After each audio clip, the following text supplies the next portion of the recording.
Сиздин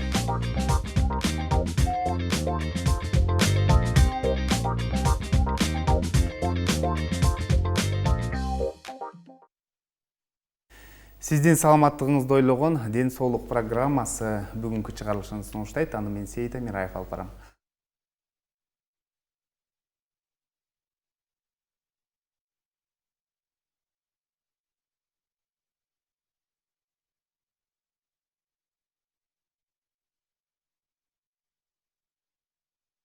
Жана ошондой эле WhatsApp номерибиз дагы иштейт. 0508 87 88 97 номери.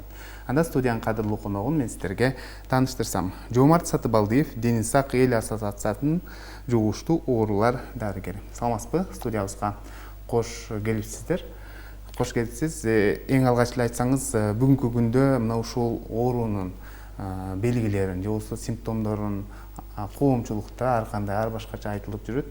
Эң башында айтты эле дене табы көтөрүлөт, тамак ооруйт, анан бүгүнкү күндө ич өтүү жана ошка бөйрөккө дагы кандайдыр бир залалкасын тийгизет экен деген ушундай маалыматтар тарап атат да. Сиз дарыгер катары кандай түшүндүрүп бере элеңиз? Муну түшүндүрүп берүү өтө жеңил. Оорунун белгилери таптакыр чыкпагандан баштап өтө оор өткөнгө чейин өзүнүн түрлөрү болот. Мисалы үчүн кээ бирки адамдарда эч кандай белгилери чыкпашы мүмкүн. Муну ПЦР менен гана далилдей алабыз. Эч жери оорубайт, куспайт, чүчкүрбөйт, жөтөлбөйт, эч кандай дене табы да көтөрүлбөшү мүмкүн, өзүнүн иш жөндөмдүүлүгүн сактайт. Бул орус тилинде айтканда бессимптомное течение, симптомдору жок. Бирок муну ПЦР кылганда бул адамдардан положительный чыгып калат, ПЦРдан чыгып калат. Экинчиси бул жеңил түрү. Жеңил түрүндө температурасы анча бийик көтөрүлбөйт, 37,5-38ге чейин. Бир аз баш ооруйт, алы кетет, бир аз тердеши мүмкүн. Иш жөндөмдүүлүгү азайышы мүмкүн, тез чарчайт, аппетити болбошу мүмкүн, анча-мынча ичи ооруп, бир аз өтүшү мүмкүн. Бул жеңил түрү деп эсептелет. Орточо ооруп өткөн түрлөрүндө дене табы аябай бийик көтөрүлөт, өзүн жаман сезет, аябай катуу алы кетет, ордунан тура албай калышы мүмкүн, ичи өтөт, аппетити таптакыр жоголот, жөтөл менен коштолот, башы катуу ооруйт, уулануунун симптому интоксикация деп коет да. Ушул организмде пайда болгон ууларга көбүрөөк ууланып, адам симптом интоксикация аябай күчөйт. Ал эми өтө оор өткөн түрүндө дем алуу жетишсиздиги, дыхательная недостаточность тяжелой степени дейт. Мына ушунда уже жеңил формасынан өтүп оор формасы. Бул уже пневмония, дене өпкөнүн көп бөлүгү иштен чыгып, сезгенип пневмония деп коет да. Газа менен дем алуу кыйындап, кислороддун канга өтүшү жана кандагы көмүр кычкыл газдын өпкөгө келиши начарлайт дагы. Дыхательная недостаточность тяжелой степени деп коет. Мунун айынан дагы ДВС синдром деген келип чыгат. ДВС синдром деген кан башында коюлат, андан кийин суюлуп, кан агуу же болбосо кан коюлуп калуу, тромб пайда болуп калуу, кабылдоолор аябай көп да бунунчу. Өтө этият болуу керек. Мындайларды тезинен реанимация бөлүмүнө жаткырууга туура келет. Коронавирус жуккан адамдын баардыгы реанимацияга түшөт. Баардыгы пневмония болот десеңиздер жаңылышасыздар. Жеңил өтүп кеткен түрлөрү дагы бар. Орточо оор өткөн түрлөрү дагы бар. Анан аябай катуу оор өткөн түрлөрү дагы бар. Бирок биз баардыгыбыз эле реанимацияга түшпөйт экенбиз деген ишенич силерде 100% болбош керек. Адам баягы сактыкка кордук жок дейт. Бул адамдын иммунитетинин өзгөчөлүгүнөн, адамдын жашоо образынан, тамактануусунан, денесиндеги башка органдарында кандай бир оорулары барбы жокпу, андан да көз каранды болот да бул. Жакшы. Жогоруда айттыңыз да, бул эч кандай белгилери жок дагы өтүшү мүмкүн деп. Болушу мүмкүн. Бул учурда бизди көрүп жаткан көрүүчүлөрдө кооптонуу пайда болушу мүмкүн да. Эгерде менде эч кандай белги болбосо, бирок башка бирөөгө жуктуруп коембу дегенчи. Кандайдыр бир белги болушу мүмкүнбү же эч кандай белги бербейт? Эч кандай белги болбойт. Жөн эле барып ПЦР алганда, мазок алганда, атайын ПЦР үчүн ошондо положительный чыгып калат. Мындай адамдар өзүн изоляцияга алган жакшы. Бирок азыр биздин коомдо бул оору аябай катуу кетип жаткандыктан, абалы оор болгондуктан эч ким менде бессимптомный течение экен, барып текшеринейин деген адамдын эч кимдин оюнда деле жок. Бир гана биздин мамлекет, правительство, саламаттык сактоо министрлиги ошол контакт болуп калган адамдарды дагы текшерип, бессимптомный өтүп жаткандарын таап алып жатат ПЦР аркылуу. Анан мына ушундай белгилери жок болуп туруп эле заматта адам баласы ушул алы кетип, ушундай реанимация, жандандыруу бөлүмүнө түшүп калган учурлар болобу? Иш жөндөмдүүлүгүн кадимкидей сактап, эч кандай оорунун белгилери болбой туруп эле кокустан чагылгандай пневмония болуп туруп эле реанимацияга түшпөйт. Бирок биздин элибиз кээ бирки майда симптомдоруна көңүл бурбай калышы мүмкүн. Мисалы үчүн мен угуп көрүп эле жүрөмүн. Өзүм көрүп да угуп да консультация да кылып атабыз. Башында 1-2 күн бир аз чыйрыккандай болуп, дене табы бир аз көтөрүлгөндөй болуп, аны бирок өлчөгөн эмес. Дене табыңызды өлчөдүм десем, жок, өлчөбөдүм дейт. Мына ушул учурларда деле температураны ар ким аркылуу көтөрөт да. Кимдир бирөө жакшы көтөрөт, кимдир бирөө начар көтөрөт, кимдир бирөө бир аз гана температурага дене табына өзүн жаман сезип калат. Кимдир бирөөлөр даже 38,5 температураны өздөрүн жакшы сезишет. Ошол температураны өлчөшпөйт, бир аз жөтөлүп жүрүшөт, бир аз энтигет, бир аз ага анча көңүл бурушпайт. Анан кийин баягы симптомдордун акыркы күндөрү, акыркы 1-2 күн тез эле өнүгүп кетиши мүмкүн, акыркы 1-2 күн. Бирок ага чейинки бир аз симптомдорго анча көңүл бурбай калат дагы. Баягы ошондон улам пневмонияга тез эле түшүптүр дагы, анан каза болуп калыптыр деген сөз ошондон келип чыгып жатат. Мына акыркы жумаларда айрыкча элдерде ушунчалык кооптонуу дагы аябай көп болуп жатат десем болот да. Азыркы учурда коронавирустан башка дагы кандай оорулар жүрүшү мүмкүн? Белгилерин мисалы алмаштырып алышы мүмкүн да. Себеп дегенде өз алдынча дарылануу болуп атат эл арасында. Ошол эле учурда өз алдынча текшерүүлөрдөн өтүү болуп атат да. Ушул боюнча айтып берсеңиз. Жогорку дем алуу жолдорунун Кыргызстанда 14-15 түрү бар негизи эле. Алардын баардыгын бири-биринен айырмалап берүү бир аз кыйындык жаратат биз үчүн, себеби бири-бирине окшошуп кетет. Айрыкча мына грипп менен респираторно-синцитальная инфекция же болбосо рино-синцитальная инфекция, анан кийин дагы бул коронавирус, мына ушул аденовирусный инфекциялар, энтеровирусный инфекцияларда булар бири-бирине аябай окшошуп кетет да. Бирок бир закон бар. Буну эпидемиологдор дагы аябай жакшы билет. Бир инфекция кеңири тараганда баягы ошол инфекция кеңири тарап, башка инфекциялар аларга бир аз жол ачып азаят. Жол бошоткондой эле болот да, азаят. Демек, башка инфекциялар таптакыр жоголуп кеткен жок. Бар, бирок аз өлчөмдө. Азыр негизинен коронавирус таркап аткан болушу мүмкүн. Себеби дегенде, ошол биздин подозрение кылып шек санагандарыбызды обследование өткөргөнүбүздө көпчүлүгүндө баягы ПЦР деген анализден өзүнүн далилин таап жатат да. Ошон үчүн мен жөн эле грипп болуп калдым, мен коронавирус эмесмин деп таптакыр признавать этпей, моюнга албай коюу да туура эмес. Бирок ошол эле учурда мен коронавирус болуп калдым деп паникага алдырып, өзүн жоготуп, адекваттуу эмес кыймыл аракеттерге баруунун кереги жок. Жакшы, телекөрүүчүлөрдөн суроо келди. Саламатсыздарбы? Спирт ичимдиктери жардам береби? Соода менен тамакты чайкап ингаляцияга жасаса болобу деген суроолор. Соода менен тамагыңызды чайкай бериңиз, ооз көңдөйүңүздү чайкай бериңиз, ингаляция деле кыла бериңиз. Бирок сооданы ичүү сунушталбайт.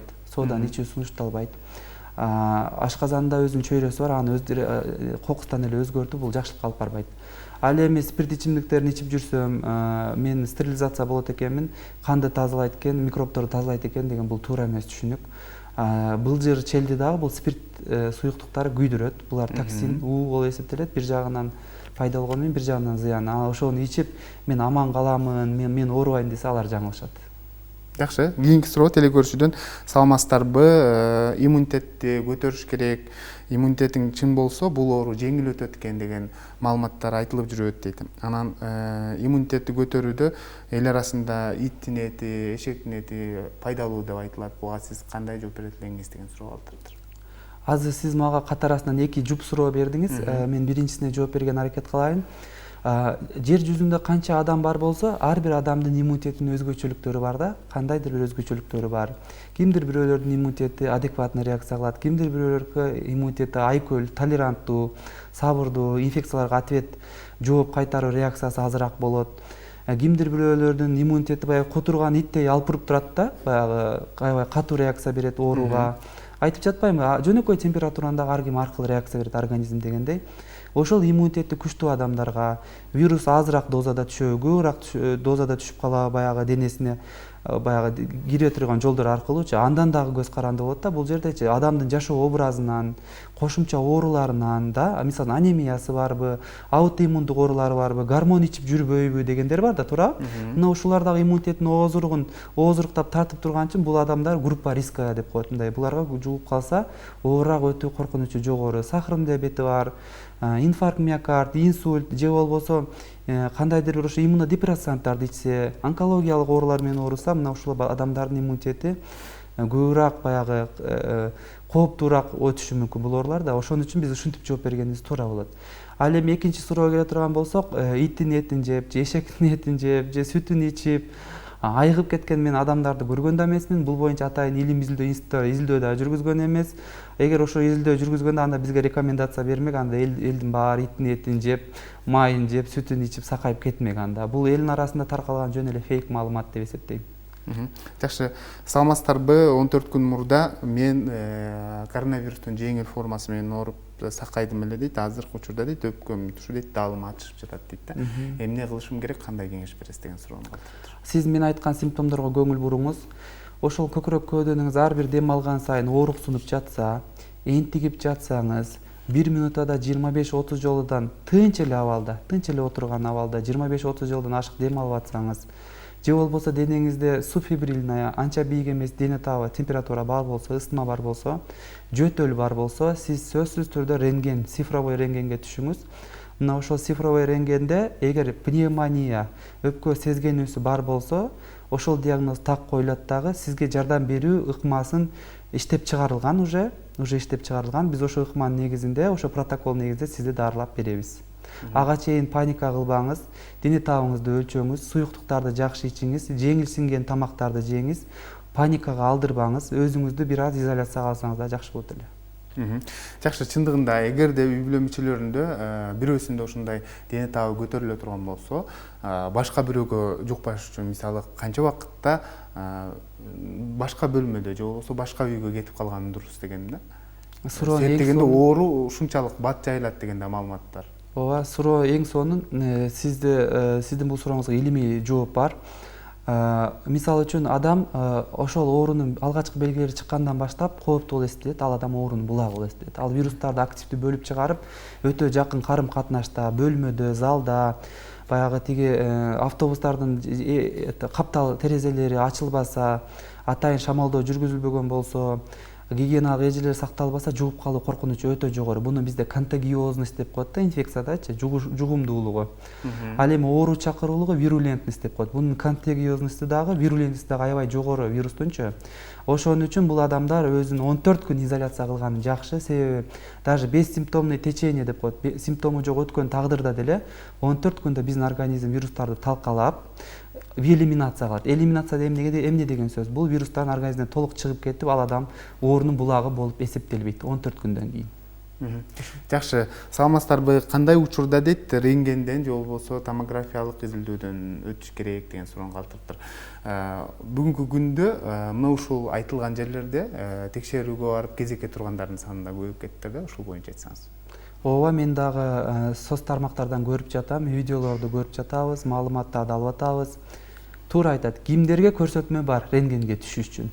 Эгер сиздин көкүрөк көөдөнүңүздө жөтөлгөндө, дем алуу процессинде, дем алуу кыймыл аракетин жасаганда ооруксунуу болсо, энтиксеңиз, дене табыңыз көтөрүлсө, жөтөлсөңүз, шалдырасаңыз, симптом интоксикация деп коет, баягы мен айткан интоксикация синдрому бар болсо, анда биз сизге түздөн түз көрсөтмө беребиз рентгенге түшүп келгени. Көкүрөк көөдөнүн рентгенографиясын сунуштайбыз. Эгер ушул белгилер жок болсо, паника кылып, мен бир аз көкүрөгүм ооруп аткандай болуп атат, баягы аябай катуу эмелерди көрүп алып, маалыматтарды көрүп алып, катуу толкунданып, эмоцияга алдырып, мен ушуну угуп атамын, эч кандай көрсөтмө жок болсо да рентгенге барып түшүп аткан учурлар болуп жатат да. Бул туура эмес. Жакшы, саламатсыздарбы? Дене табым көтөрүлүп, азыркы учурда үйдө антибиотик алып атам дейт. Анан эмне кылышым керек деген суроону калтырыптыр да. Мисалы, чындыгында бул бир эле суроо экен. Буга окшоп коомчулукта бүгүнкү күндө өз алдынча дарылангандар көп да. Чындыгында адам баласы өз алдынча дарыланган дурусбу же бул оорунун тереңдеп кетишине жол ачышы мүмкүнбү? Эң сонун суроону бердиңиз. Мага мындай суроолор менен күнүгө 20-30 адам кайрылат телефондон. Өз алдынча дарыланса кантет дейт. Биз онлайн консультация бергенибизде пациенттин абалын видео чат аркылуу же болбосо өзүнүн живой тирүүлөй үнүнөн бүт маалыматтарды кылдат сурап алган аракет кылабыз. Симптомдорду аябай кылдат сурап алабыз. Жана жеңил, өтө жеңил өткөндөрүн биз үй шартында дарылайбыз. үй шартында дарыланууга уруксат беребиз өтө жеңил өткөндө. Жана кооптуу өмүр үчүн кооптуу белгилер жок болсо, оору өркүндөп баратпай атса, жана биз алар менен үзгүлтүксүз байланышты камсыздап, алардын жоопкерчилигине өмүрүнө жоопкерчилик алса болот да. Анан кийин ошого карабастан оорунун 3-4 күндөрү абалы оорлошуп баратса, биз тезинен абалына оценка берип, баалап туруп, балким кислородный концентраторго, кислородотерапия деп коет, кычкылтак менен дарылоого, эми уже антибиотиктердин может быть күчтүүлөрүн өткөрүүгө, же болбосо кандайдыр гормондор подключение кылганга показания болуп калса, аябай эле катуу ооруп, анда биз атайын госпиталдарга жаткызабыз. Жок дегенде азыр күндүзгү госпиталдар ачылды да, туурабы? Күндүзгү госпиталдар ачылды. Ошол жерде биздин дасыккан адистер бар, алар абалын баалап, ошол жерде бир сыйра көрүнүп, консультацияга барып койсоңуздар жакшы болот. Эгер ошол учурда абалыңыз жакшы болгонго караганда жаман болуп калуу, андан ары өнүгүп кетүү коркунучун байкаса, же ошого шек санаса, биздин дарыгерлер сиздерди үзгүлтүксүз алып калып дарылап, көзөмөлгө алып, өз убагында жардам берип, оорунун андан ары өнүгүп кетишине тоскоол болгон аракет кылышат. Жакшы, ушундай белгилер байкалганда кимдерге кайрылыш керек? Буга чейинки эфирлерибизде да айтканбыз, азыр да кайталап айтып койсоңуз. Мына ушундай белгилер пайда болгондо, сиздер үй бүлөлүк дарыгерлер борборундагы адистердин баардыгы окутулган азыр, бул боюнча аябай жакшы билишет. Горячая линия деп коет, баягы жылуу ысык линиялар 118 кызматына кайрылсаңыздар болот. Ош облусу боюнча, Ош облусту боюнча. Андан сырткары азыр бизде мындай кыргыз элинин тагдырына мындай көңүл кош мамиле жасабаган ишкерлер, мекенчил уул кыздар бар да, адамдар бар да, биз мекендештерибиз. Мына ошолор дагы врачтарга аябай дасыккан адистерге онлайн консультация уюштуруп, алардын акысын төлөп берип, же аларды колдоп жаткан учур, аларга дагы кайрылсаңыздар болот. Саламатсыздарбы? Азыркы учурда мен Кочкордон байланышып жатам дейт. Жөтөлүм аябай күчөп дейт, кыска дем алып жатам. Эмне кылышым керек деген суроону калтырды да. Сиз 1 минутада канча жолу дем жутканыңызды өлчөңүз. Ал 28-30 жалга жеткен болсо, сизде пневмония болуу коркунуч проценти өтө жогору. Дене табыңызда эле бар болсо керек, балким тердеп жаткандырсыз. Сизде пневмония болуу коркунучу бар, проценти жогору да. Андыктан тезинен күндүзгү госпиталга же өзүңүз жашаган аймактын дарыгерлерине тезинен кайрылыңыз. Жакшы, анан жаш балдар арасында бул убакытта ич өткөк оорусу да күч алат десем болот да. Ич өткөктөн деле дене табы көтөрүлүп, ушундай кабылдоолор болушу мүмкүн, ушундай белгилери болушу мүмкүн да. Бул учурда мисалы адаштырып алган учурлар болобу? Сиздин сурооңузду мен мындай түшүнөйүн. Жаш балдар арасында ич өткөк менен коронавирустун бири-бирине окшош жана айырмаланган симптомдору кайсылар, бири-бирине окшош туруп адаштырып албайбызбы дегиңиз келип жатат окшойт. Ага мынтип жооп берсе болот. Мисалы үчүн дене табы көтөрүлүү бул көптөгөн оорулардын симптому. Бир гана грипптен эмес, коронавирустун эмес, туурабы? Ичеги карын инфекцияларында дагы мына ошондой симптомдор болот. Сиздин эмнеге кыйтып айтып жатканыңызды мен түшүндүм. Себеби дегенде коронавируста дагы 1-2 жолу ичи өтөт. 1-2 жолу ичи өтүп, тамак сиңирүү органдарынын иши бир аз начарлап, көп адамдар жок, мен шабдолу жеп алдым эле, же салат жеп алганмын, же мөмө жемиш ичим өткөн, ошондон мен коронавирус эмесмин, мен ич өткөк менен ооруп атсам керек деп өздөрүнү жаңылыш ойго алып барышы деле мүмкүн. Оорунун баштапкы күндөрүндө ошол иштин суюк келиши чоң зааранын 1-2 жолдон 4 жолго чейин байкалат. Температура чыгат. Ошол эле учурда пациенттердин көкүрөк көөдөнүндө ооруксууну болот. Диагнозду так коюу максатында биз рентген кылышыбыз керек жана дасыккан адис көрүш керек. Буну бизде дифференцировка деп коет, ооруну бири-биринен айырмалап билүү. Айырмалап билип, адис сизге айтылат. Жакшы, кийинки суроо, саламатсыздарбы? Коомчулукта дейт, ошо коронавирус менен пневмонияны мындай башка айтылып атат дейт маалымат булактарында деген. Ушул жөнүндө айтып берсеңиз деген суроону калтырыпты да. Ушул коронавирустун кабылдоосу бул пневмонияны алып келет да? Туура. Өпкөнүн кайсы гана микроб сезгентирбесин, вирус сезгентиреби, бактерия сезгентиреби, биз дүйнөлүк коомчулукта бул ооруну биз экиге бөлүп коебуз. Больничная пневмония и внебольничная пневмония деп. Больничная пневмония деген сөз өзүбүз госпиталда кайсы бир оору менен жатып дагы кайсы бир өпкөнүн вирустук инфекциясы менен заражать этип калсак, это больничная пневмония деп аталат да. А внебольничная пневмония деген сөз мына сыртта жүрүп эле, больницада жатпай жүрүп эле кандайдыр бир эпидемиологиялык же да башка вирустук бактериялык инфекция менен ооруса, внебольничная пневмония деп аталат. Андан сырткары пневмониялар типтүү жана типтүү эмес өткөн болуп бөлүнөт. Типтүү өткөн пневмонияларды дарылоо, диагноз коюу жеңилирээк болот. Ал эми типтүү эмес өткөн пневмониялар көбүнчө ВИЧ инфекциясында, коронавирус сыяктуу инфекцияларда, хламидийный инфекция, микоплазма деген инфекцияларда көбүрөөк кездешет да. Ошол үчүн биз бул коронавирустун осложненияси бул айкын эле пневмония. Азыркы күндө себеби эпидемия, пандемия жүрүп жаткандыгы анык. Буну биз отрицать эте албайбыз, четке кага албайбыз. Ошону кабылдап кеткендегиси жана оор өткөндөгү түрү коронавирус менен пневмониянын бир эле оору катары караганыбыз бул туура эле. Просто мен айтканым жөнөкөй тил менен түшүндүргөндө коронавирустун кабылдоосу, орусча айтканда осложненияси это пневмония. Пневмония болгондо ошол вирус эле өпкөнү сезгентип калган жери жок. Ага башка бактериялар, микробдор кошулуп, дене табын көтөрүп, ого бетер оорулатып жаткан болот. Жакшы, анан ушул өпкөгө түшкүчөктү дем алуу жолдорунда турат деп айтылат го. Ошол учурда биз кантип коронавирусту, оору жаратуучу вирусту жок кылабыз деген суроолор келди да бизгечи. Вирусту өлтүрө турган атайын вирустан кошумча ушул өпкөгө түшкөндө гана оорунун белгилери билинеби же ушул дем алуу жолдору турганда деле ушундай дем алуу жолдорунда турганда деле ушул белгилерди бериш мүмкүнбү? Бессимптомный течениясинде эч кандай билинбейт. Биринчиден, экинчиден бессимптомный бул өтө жеңил өтөт. Билинбейт да, эч кандай белгиси болбойт, оору шектенбейт деле.